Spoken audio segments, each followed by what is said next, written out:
Hey, a question came up on the forum about when you're finger picking, is there ever a time that is reasonable to use your little finger, your fourth finger, as part of what you're doing?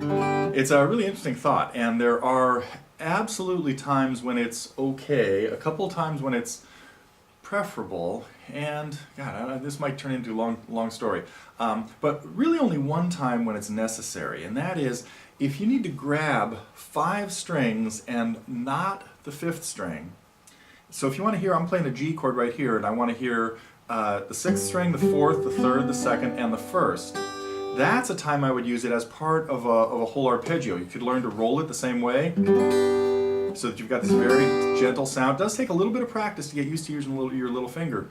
And that's really about the only time I use it. I might use it for a 5-string bar chord where I'm playing the 5th, 4th, 3rd, and 2nd, and 1st strings, those 5 strings, as well. But because we only have 6 strings on the guitar, and most things have your thumb playing bass lines, which means your thumb is covering more than one string, there aren't too many occasions where, actually in an alternating bass fingerpicking song, there really is not a reason for it to get brought into the mix, because your thumb is covering at least the 2 lowest strings, 6th and 5th, probably even the 4th string, with what's happening down there.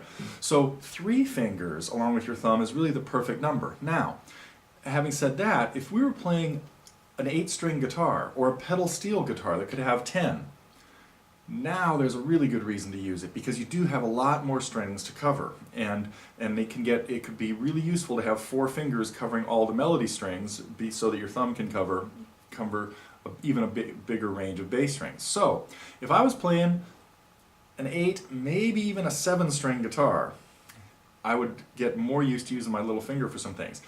I wouldn't worry too much about using it for rapid scales. Matter of fact, because you even rarely need to do that with your 2nd and 3rd fingers. To play 2 notes very quickly or to play a long series of scales, your first 2 fingers are usually going to be fine.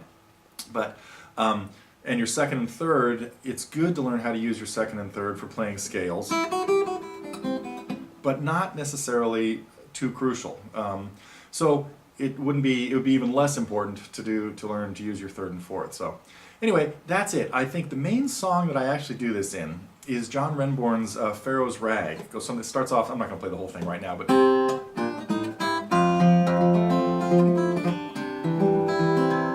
now I'm not using it any place in here.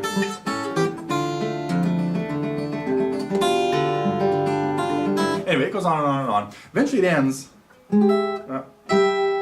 Man, I can't think. There we go. Cute little ascent at the end. And then ends with a nice 6th chord where I'm playing the 6th string, I'm playing a C chord at the 8th fret, bar at the 8th, 4th string at the 10th fret, 3rd string at the 9th fret, 2nd string at the 10th fret, and 1st string at the 8th fret. Nice little jazzy twist to the end of the song. And that's when I get my 4th finger involved. So one of the few times that I use it regularly. The last chord on Pharaoh's Rag from John Renbourn's album The Hermit. If you don't have that, my absolute all-time favorite solo guitar album. Mid-70s, transatlantic in Europe, Kicking Mule here. It's been released on Shawnee Records, I think, in the United States now. So if you don't have The Hermit, get it.